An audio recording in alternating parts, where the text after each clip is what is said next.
Bendita Esperança, com o pastor Eliezer Freitas. Jesus Cristo poderá voltar ainda hoje. Se ele não voltar, estaremos esperando por ele amanhã. Igreja da Bendita Esperança, Rua Augusto Trombini, 444, no alto da cidade.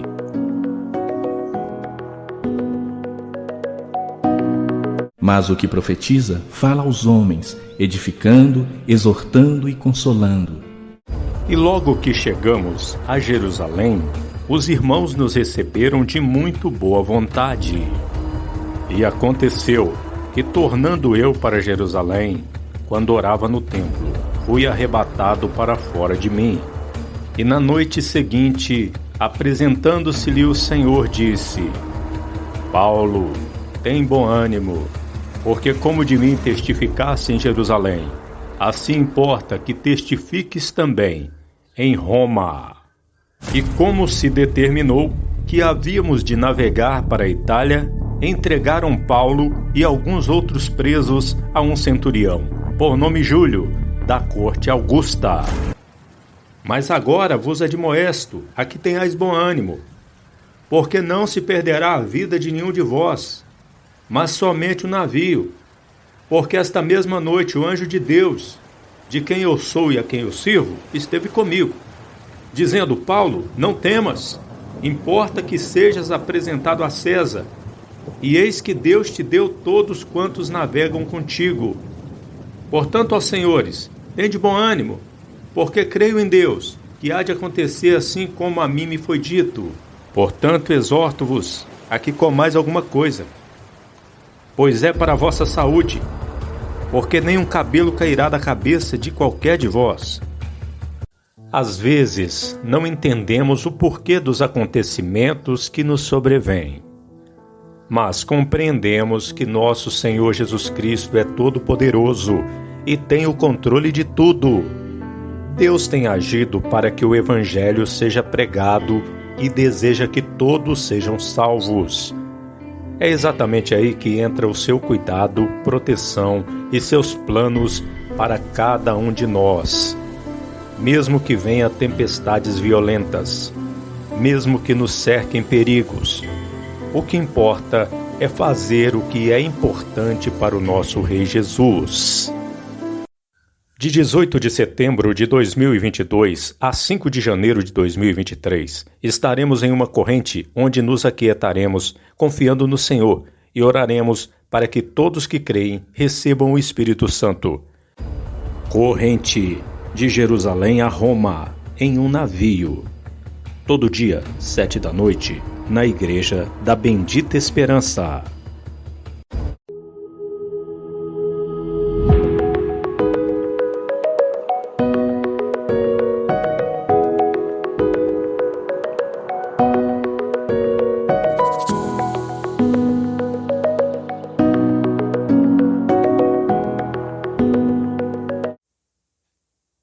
Boa noite, meu irmão, boa noite, minha irmã, meu amigo, minha amiga. Nós estamos aqui nesta quinta-feira, mais uma quinta-feira, para trazermos uma palavra da parte de Deus. Vamos comentar a respeito de algum assunto das Escrituras Sagradas. Hoje eu quero falar sobre o livro de Joel. Você já leu o livro de Joel todo? São só 3 capítulos. Talvez você nunca leu o livro de Joel todo.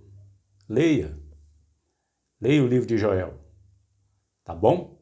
E com estas informações que vamos passar para você, vai clarear mais o seu entendimento a respeito do livro de Joel.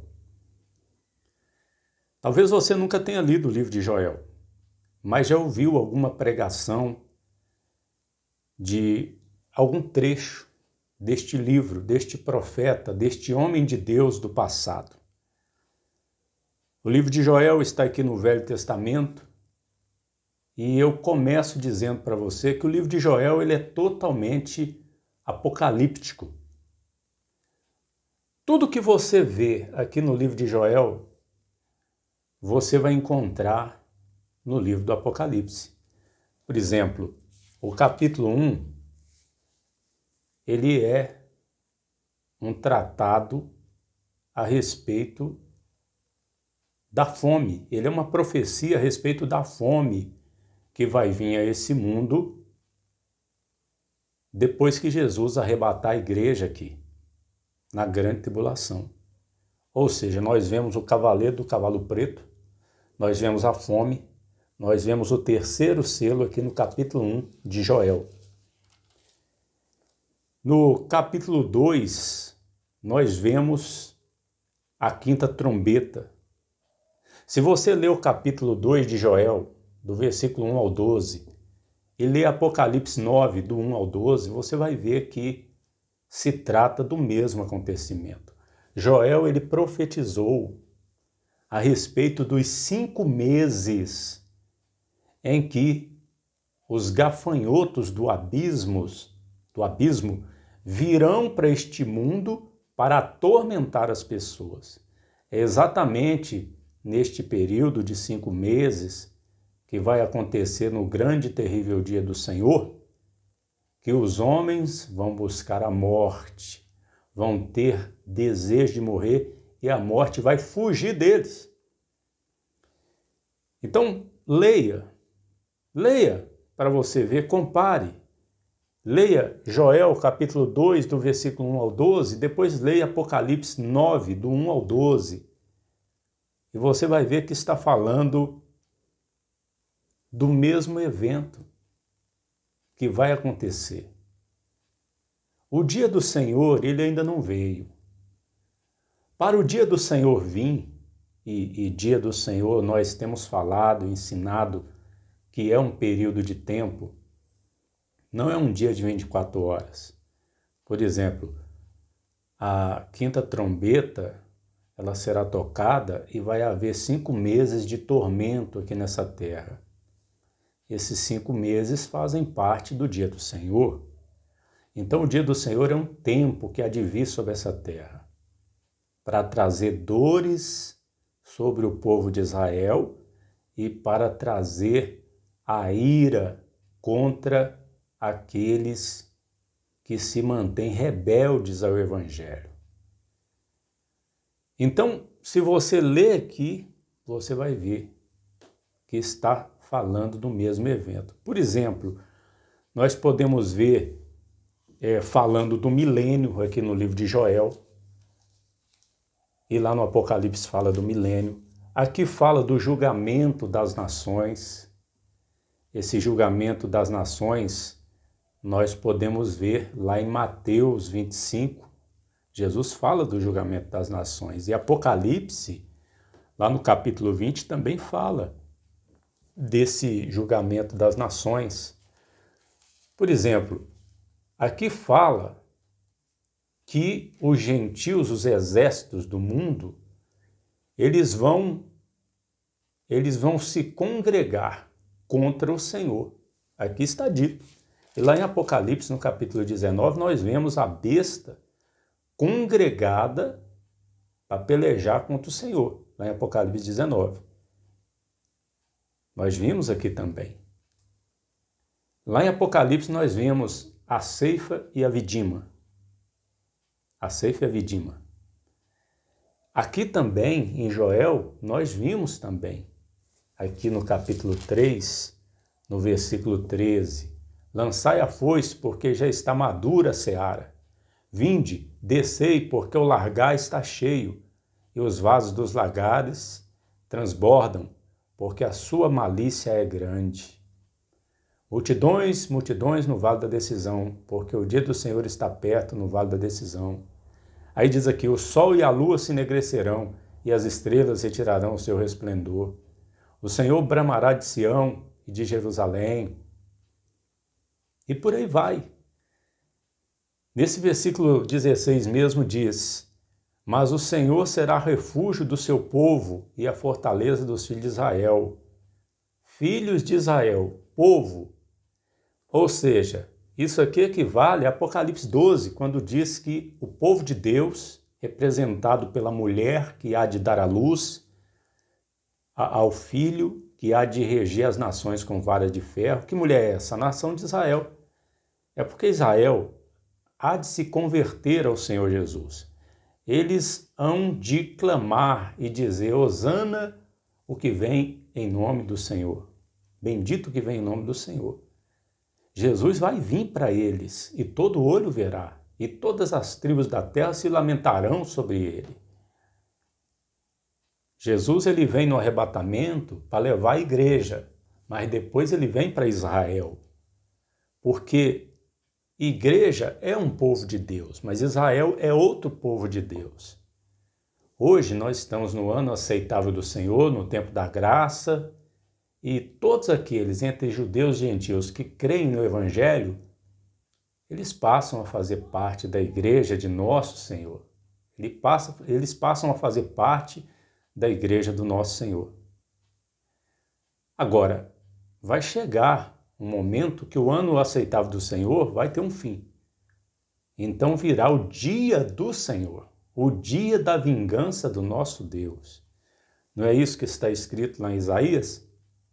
Apregoar o ano aceitável do Senhor e o dia da vingança do nosso Deus? Nós já estamos no ano aceitável do Senhor. O Espírito e a noiva diz: vem, quem quiser, quem tem sede, beba de graça da água da vida. O Espírito Santo está na terra, a igreja também, as igrejas, estão na terra, o Evangelho está sendo pregado, o amor da verdade está aí para quem quiser acolhê-lo. Mas a maioria ainda continua seguindo no caminho da perdição, o caminho que leva para o inferno.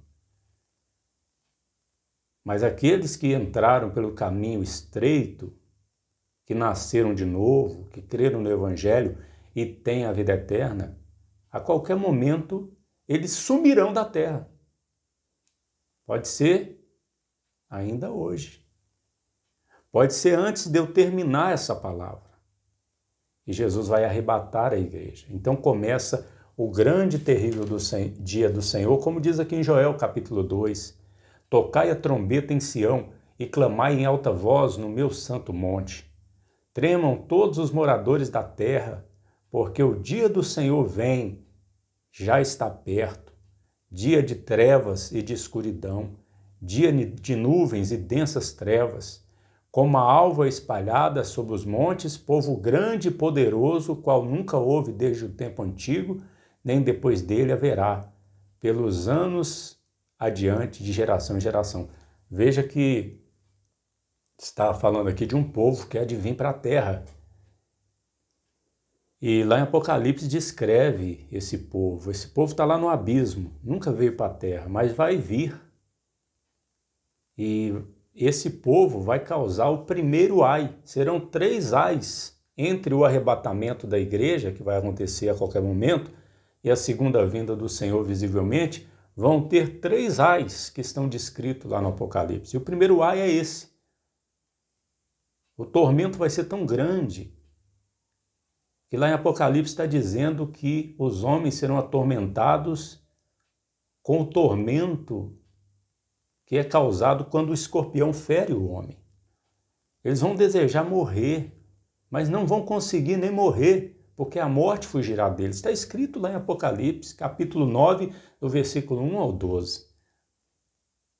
O mesmo evento que Joel detalha aqui. Como diz aqui no versículo 4, a sua aparência é como de cavalos e de cavaleiros, assim correm. Como o estrondo de carros irão saltando sobre os cumes dos montes. Olha, vai ser muito triste. No versículo 8 diz: ninguém apertará a seu irmão, marchará cada um pelo seu caminho.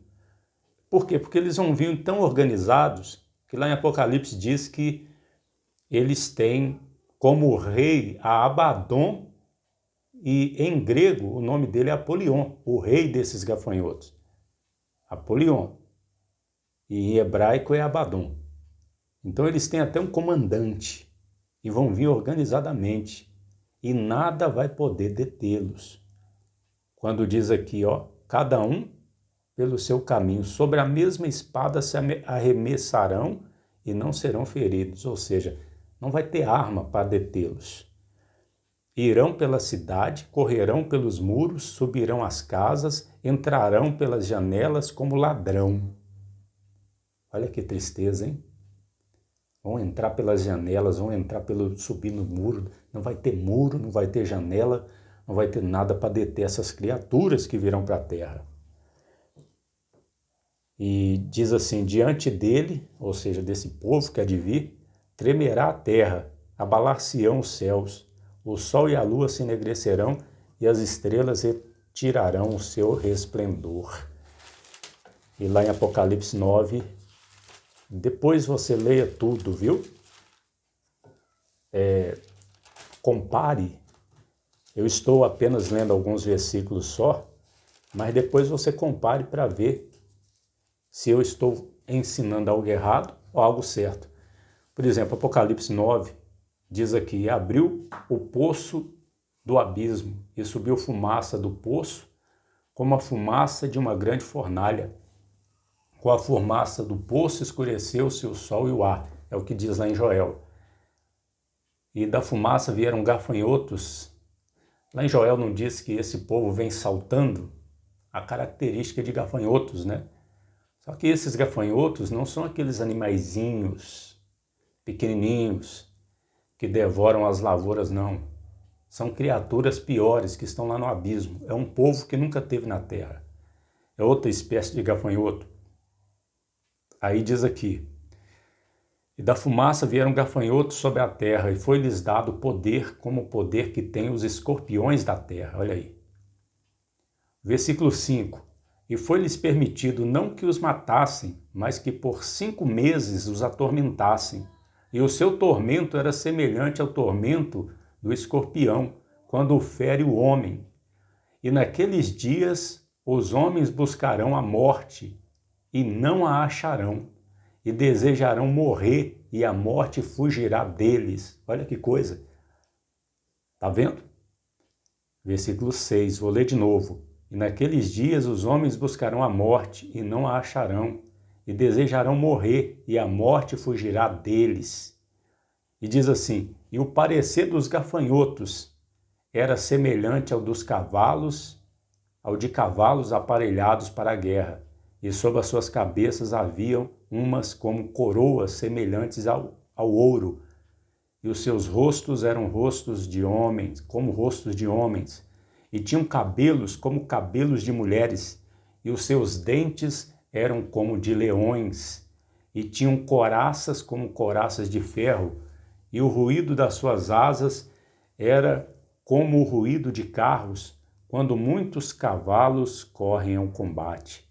E tinham caudas semelhantes à dos escorpiões, e aguilhões nas suas caudas, e o seu poder era para danificar os homens por 5 meses, está vendo? Eu não li o versículo 1, o versículo 1 diz, e o 5º anjo tocou a sua trombeta, ou seja, a 5ª trombeta, e viu uma estrela que do céu caiu na terra, e foi-lhe dada a chave do poço do abismo.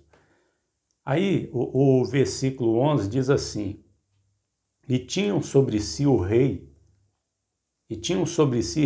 o anjo do abismo. Em hebraico era o seu nome Abaddon e em grego Apolion. Passado é já um ai, eis que depois disto vem ainda 2 ais. Viu, meu irmão, minha irmã? Se você prestou atenção, você viu que o que está lá em Joel capítulo 2, do 1 ao 12, é o mesmo que está aqui em Apocalipse do 9, do 1 ao 12. Que maravilha, né? Pastor Eliezer, por que eu devo saber disso? Você deve saber disso para você não ser enganada ou enganado, porque os pregadores inimigos da cruz de Cristo, da teologia da prosperidade, eles usam muito o livro de Joel para ensinar a teologia da prosperidade, e não tem nada a ver. O livro de Joel é uma profecia que não se cumpriu ainda, vai se cumprir. Multidões, multidões no vale da decisão. É uma profecia do que vai haver quando Jesus voltar. Ele há de julgar as nações. Colocará as ovelhas à sua direita, os cabritos à sua esquerda. Dirá, porque tive fome, não me deste de comer, os cabritos, né? Estive preso e não foste ver-me, não é? E para as ovelhas ele vai dizer, Eu tive sede, me deste de beber. Tive fome, me deste de comer. Jesus vai deixar claro ali que as ovelhas são aqueles que trataram bem o povo de Israel na grande tribulação. E os cabritos, os bodes, são aqueles que trataram mal o povo judeu na grande tribulação. Meu irmão, minha irmã, para terminar essa palavra, só existem dois tipos de pessoas. Aqueles que leem a Bíblia e acreditam e aqueles que ou não leem ou leem e não acreditam. Eu acredito no que está escrito aqui e Deus não é Deus de confusão. Essa semana eu tive um sonho e alguém gritava: Deus não é Deus de confusão. Deus não é Deus de confusão. Deus não é Deus de confusão. Deus não é Deus de confusão. Era só isso o sonho. E realmente Deus não é Deus de confusão.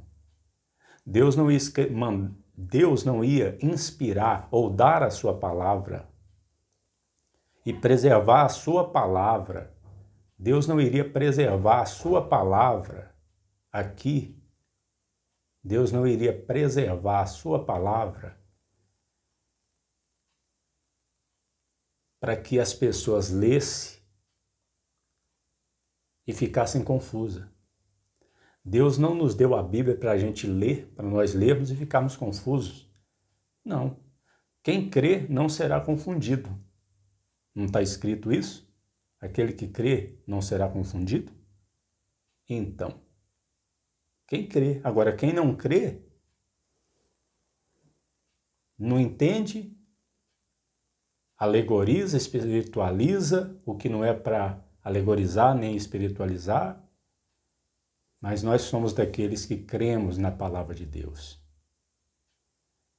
Que Deus abençoe meu irmão, Deus abençoe minha irmã. E nós vamos terminar esse vídeo deixando um vídeo do dia 23 de julho do ano passado, 2021, quando nós fizemos um trabalho missionário lá em Pracinha, né? Foi a segunda vez que nós passamos lá. Você vai assistir aí 4 minutos desta reunião, a palavra, né? 4 minutos apenas. Ouça aí esse vídeo que mostra um pouco do nosso trabalho missionário. Que Deus abençoe e lembre-se, Jesus Cristo poderá voltar ainda hoje. Se Ele não voltar, estaremos esperando por Ele amanhã.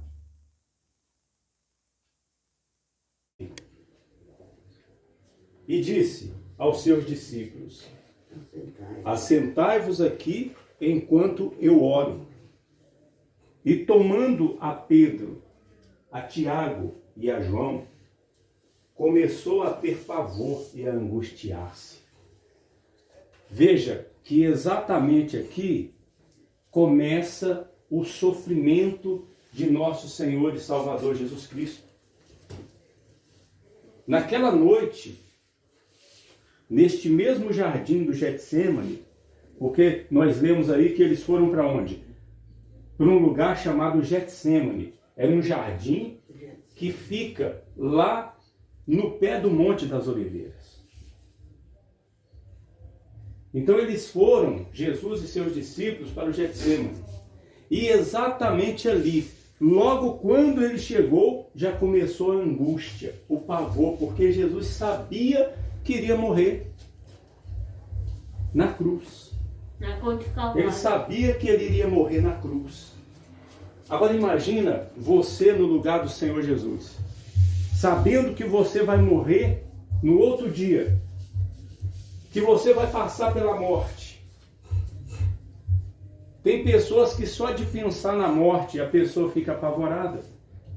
E o nosso Jesus, que estava ali como homem, ele sabia que ele iria experimentar uma coisa que ele não tinha experimentado ainda, que era a morte. Então o que veio dentro do coração de nosso Senhor? O pavor, a angústia. Só que vale lembrar que Jesus ele era Deus que se encarnou, se fez homem. Ele era homem, mas antes de ser homem ele era Deus. E Jesus não tinha pecado. Como homem, ele não tinha pecado. Ele viveu 33 anos aqui nessa terra foi tentado em todas as coisas e ele não cometeu uma só transgressão da lei. Jesus, ele nunca haveria de morrer, porque diz a Bíblia que o salário do pecado é a morte. Mas se a pessoa não comete pecado, como que a morte vai vir sobre a pessoa? Então Jesus não haveria de morrer nunca como homem. Para Jesus morrer na cruz, ele teria que assumir os nossos pecados. Ele teria que pegar os nossos pecados e fazer dos nossos pecados o dele. Então ele sofreria o castigo, sofreria a morte. E porque Jesus sabia disso, que ele haveria de assumir as nossas culpas, então ele começou a ter o quê? Olha aí, ó, o versículo 33. E começou a ter pavor e angustiar-se. Então aqui começa o quê, gente? O sofrimento de Cristo. A paixão do Senhor Jesus. Aqui começa o sofrimento, o pavor, a angústia. Veja que o Senhor Jesus, verdadeiramente, o Senhor Jesus, ele sofreu. Sofreu por nós, né? Jesus sofreu, verdadeiramente, o Senhor Jesus sofreu muito. E o sofrimento dele, antes de ser aqui, ó, na carne, o sofrimento dele começou aqui, ó, no coração. Quem já teve apavorado aqui alguma vez? Levanta a mão. Algum dia você já teve pavor? Eu já tive. Já teve? Algum dia você já se angustiou na vida? Já se entristeceu na vida alguma vez? Muitas vezes, né? Muitas vezes. Eu também. Quantas angústias eu já passei. É bom, é fácil estar angustiado? É fácil?